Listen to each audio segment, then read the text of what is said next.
Latvijā izveidota jauna Mountain Bike Olympic Cross Country riteņbraukšanas komanda DPA Cycling Team, kuras mērķis ir sagatavot Latvijas sportistus dalībai 2016. gada vasaras olimpiskajās spēlēs Brazīlijā, Rio de Janeiro.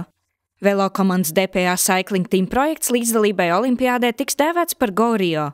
Komandas sastāvā startēs 4 sportisti, kuri sev pierādījuši dažādu veidu riteņbraukšanas sacensībās Latvijā un pasaulē. Reinis Adriānovs, Kristofers Rācenājs, Pēters Janevits un Matīs Spreimans. Šo sportu veidu aizsāk riteņbraukšanu, kalnu divriteņiem, tāpēc tas man ir tā kā pašam vistuvāk. To es nodarbojos jau 10 gadus. Un, patīk tas, ko es daru. Līdz olimpiskajām spēlēm jātiek, bet es domāju, ka es ceru, ka vismaz 2 cilvēki mēs tiksim uz turienu, un kā tur veiksies, tas jau paliks tur. To jau redzēsim tur. DPA Cycling Team izveidota pateicoties IT kompānijas DPA atbalstam, kas vēlas attīstīt MTB riteņbraukšanas kultūru Latvijā, atbalstīt jaunus un talantīgus sportistus un sniegt viņiem unikālu iespēju parādīt sevi ne tikai Eiropas, bet arī visas pasaules un pat olimpiskajā mērogā.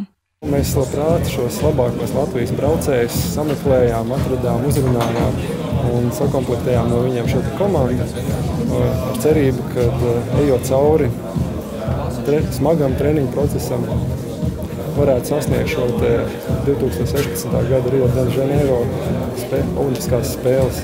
Kalnu divriteņu sports Latvijā ir populārs un daudz ar interesi seko tam līdzi.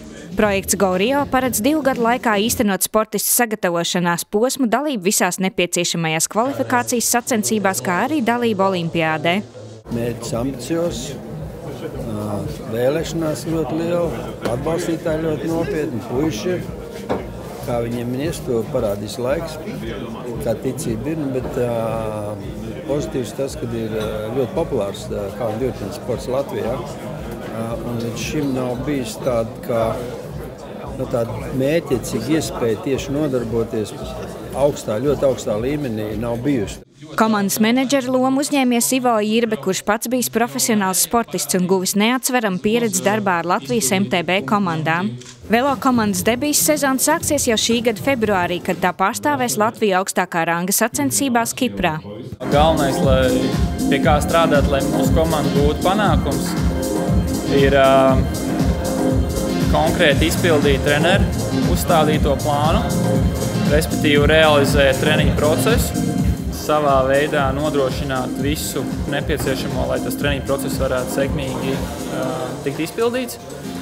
Un tas, ko es gribētu uzsvērt visvairāk, ir tas, ka tā pirmā nometne, pirmās sacensības, lai mēs pēc iespējas ātrāk uzkrātu to pieredzi, to sacensību pieredzi, kas mums dotajā momentā šajā sporta veidā nav. Līdz sezonas noslēgumam kopumā paredzēta dalība 20 sacensībās, no kurām svarīgākās ir Eiropas čempionāts Vācijā jūnija sākumā un pasaules čempionāts Norvēģijā septembrī. Latvijā puiši piedalīsies tikai vienās sacensībās, kas būs Latvijas čempionāts olimpiskajā riteņbraukšanas krosā jūlijā.